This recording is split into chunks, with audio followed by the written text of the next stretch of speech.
Assalamualaikum warahmatullahi wabarakatuh. Kami dari kelompok pemrograman visual akan mempresentasikan hasil proposal kami yang berjudul Perancangan Sistem Aplikasi Pendaftaran Pasien Berbasis Desktop. Di sini saya, Nisa Agustina Mesara sebagai anggota, dan dua teman saya, Gia Syaumi Rahmah dan Shirley Eka Widian, akan memulai presentasi kami. Di sini saya akan menjelaskan tentang latar belakang. Latar belakang dari aplikasi ini adalah sistem aplikasi pendaftaran pasien berbasis desktop dirancang untuk meningkatkan efisiensi dan kualitas pelayanan di fasilitas kesehatan. Sistem ini menggantikan proses manual yang rentan terhadap kesalahan, antrian panjang, dan keterlambatan. Dengan pencatatan data yang lebih cepat dan akurat, teknologi ini juga mempermudah pengelolaan rekam medis, memungkinkan akses data secara langsung oleh tenaga medis serta mengotomatisasi proses administrasi untuk meringankan beban kerja. Dengan pendekatan pengembangan sistematis seperti model waterfall dan pemanfaatan UML, aplikasi ini diharapkan dapat menghadirkan pelayanan yang lebih cepat, efisien, dan terorganisir, sehingga mendukung peningkatan kualitas kesehatan secara langsung.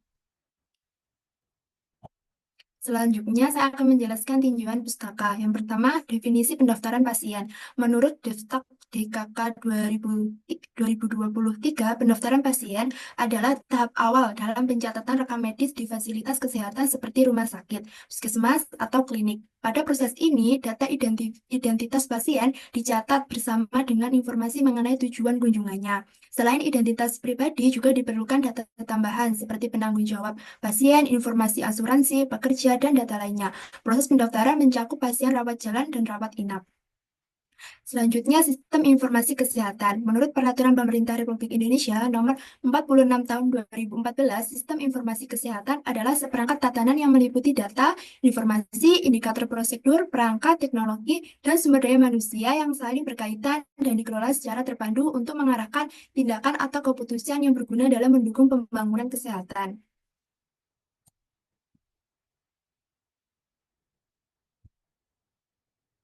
Selanjutnya ada tujuan sistem informasi kesehatan. Yang pertama ada menjamin ketersediaan, kualitas, dan akses terhadap informasi kesehatan yang akurat, bernilai pengetahuan, serta dapat dipertanggungjawabkan.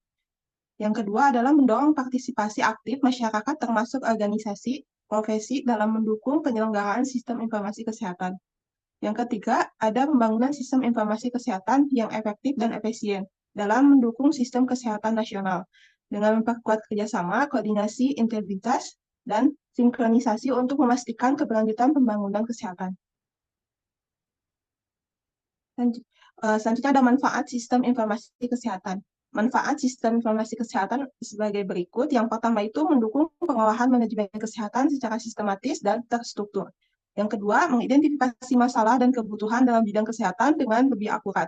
Yang ketiga, menentukan intervensi kesehatan berdasarkan prioritas masalah yang ada. Yang keempat, menyediakan dasar pengambilan keputusan dan kebijakan kesehatan yang berbasis bukti dan data. Yang kelima, mengoptimalkan alokasi sumber daya untuk mencapai hasil yang lebih maksimal. Yang keenam, meningkatkan efektivitas dan efisiensi dalam penyelenggaraan pelayanan kesehatan. Yang terakhir, memfasilitasi penilaian transparansi dalam manajemen dan pelayanan kesehatan. Dari bentuk selanjutnya, di metodologi, pertama ada metode pengembangan. Metode pengembangan sistem yang digunakan dalam perancangan aplikasi ini adalah metode waterfall. Metode ini dipilih karena memiliki tahapan yang sistematis dan terstruktur, sehingga cocok untuk proyek pengembangan aplikasi dengan cakupan yang jelas.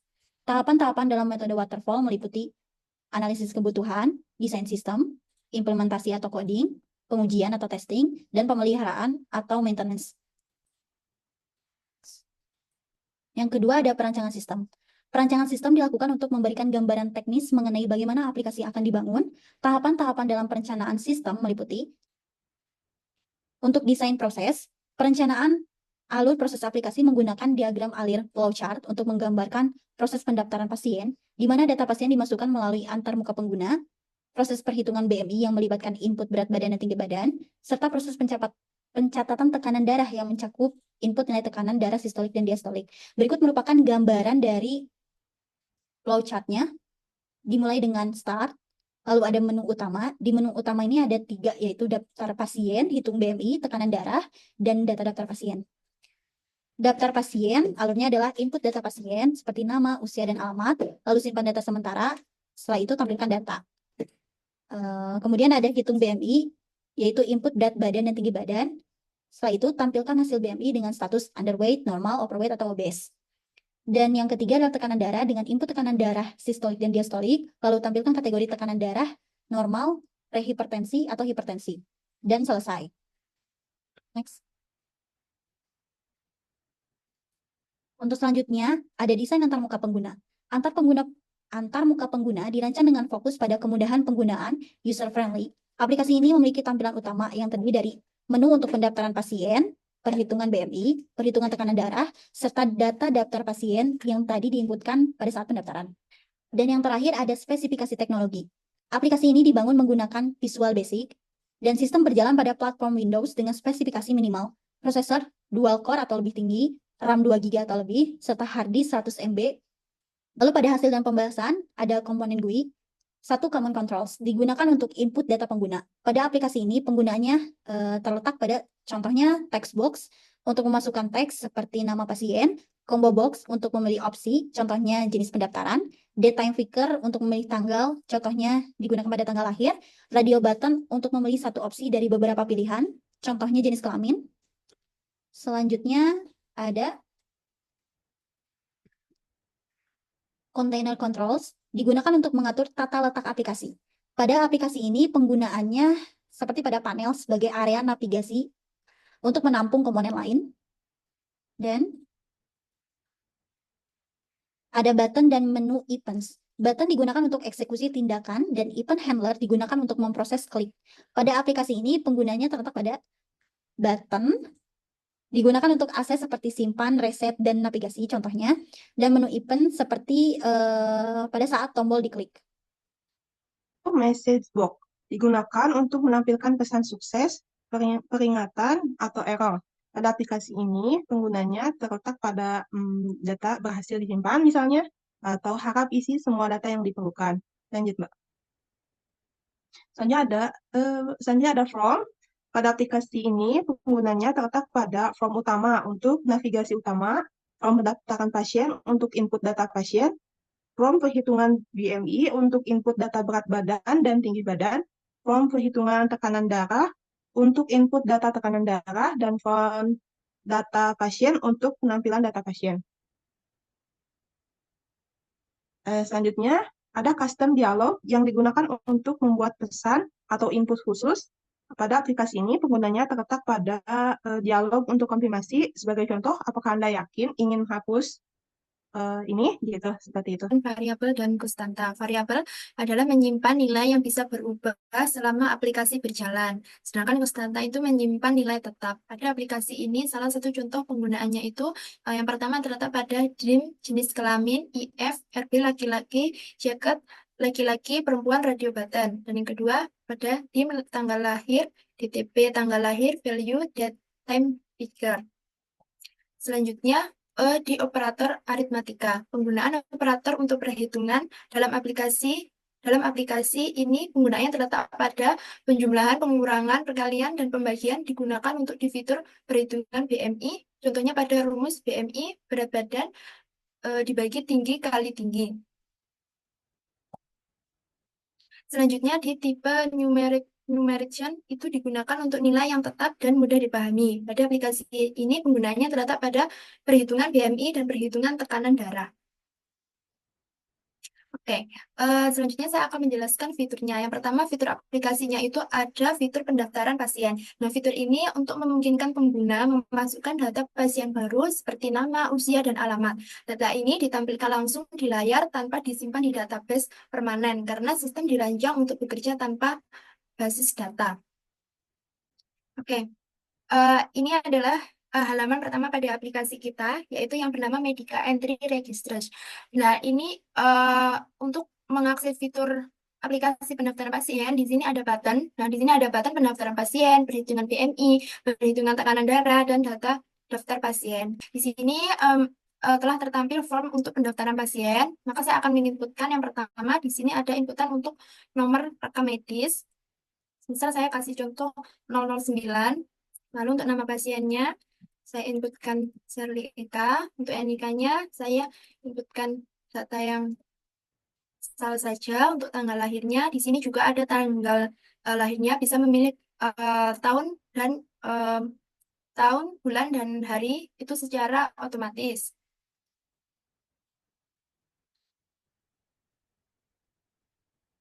Selanjutnya, memilih jenis kelamin. Di sini menggunakan radio button, lalu menginputkan eh, usia. Lalu di sini ada form alamat. Nah, saya menginputkan Jalan Rambutan nomor 3. Lalu di sini ada inputan nomor telepon 81 230 111 gitu. Nah, di sini ada form riwayat penyakit. Semisal saya sakit sakit kepala gitu. Nah, di sini juga ada jenis pendaftarannya, ada pilihan pasien baru atau pasien lama. Saya misal memilih pasien baru. Dan di sini juga ada tipe pembayarannya. Ini ada tipe pembayaran umum gitu. Lalu kita klik simpan. Nah, akan tampil message box-nya itu data pasien berhasil ditambahkan. Lalu ketika diklik OK, inputannya sudah ditambahkan akan hilang di form inputannya. Lalu jika dicek di data daftar pasien, nah data yang tadi sudah diinputkan itu akan tampil di dalam tabel sini gitu. Nah, selain itu saya juga akan menunjukkan button hapus ini. Lalu saya akan inputkan lagi. Dan selanjutnya jika saya klik hapus, nah di sini maka ada from custom dialog, ada pilihan iya atau tidak. Jika kita milih tidak, maka formnya tidak dihapus. Nah, ketika kita milih, jadi inputannya masih ada. Jika kita milih iya dan kita klik OK, maka data yang inputannya ini akan hilang. Baik, Kak Sherly, untuk selanjutnya di aplikasi ini ada fitur untuk perhitungan BMI atau Body Mass Index yang digunakan untuk mengetahui apakah berat badan termasuk dalam kategori normal, berlebih, kurang, atau obesitas dengan formula yaitu tinggi badan kita asumsikan menginput cm, rubah dulu ke dalam meter yaitu tinggi badan dibagi 100, lalu rumus BMI adalah berat badan dibagi tinggi badan dikali tinggi badan. Boleh kita ke contoh demonya, Kak? Kita klik menu perhitungan BMI, lalu kita inputkan datanya dummy saja. Namanya Nisa, berat badannya 43 kilo dalam kilo ya, dan tinggi badan dalam sentimeter 150 misalnya. Lalu klik button hitung, akan ada alert atau informasi seperti berikut. Nama Nisa, BMI-nya ada 19,11, yaitu kategorinya normal. Sebagai informasi, untuk kategori BMI ini tuh dibagi menjadi 3. Kalau underweight itu batas minimalnya ada 18,5, normalnya 24,9, dan overweight itu adalah 29,9. Ketika kita klik OK, sudah. Coba diklik OK, Kasya. Nah, coba kita inputkan lagi. Contohnya, demi aja, Kak Shirley. Soalnya berat badannya 150, dan tinggi badannya 160, maka itu masuknya obesitas. Berat badannya 43 dan tinggi badannya 155 misalnya. Nah, itu masuknya ke underweight. Oke. Kalau misalnya button hapusnya itu diklik, dia akan clear form atau menghapus fieldnya ya. Seperti itu. Oke, selanjutnya ada fitur aplikasi pencatatan tekanan darah. Fitur ini memungkinkan pengguna memasuki nilai tekanan darah, sistolik, dan disistolik. Berdasarkan nilai tersebut, aplikasi penampilan kategori tekanan darah seperti normal, hipertensi, dan normal dan prehipertensi dan hipertensi tingkat 1 atau tingkat 2.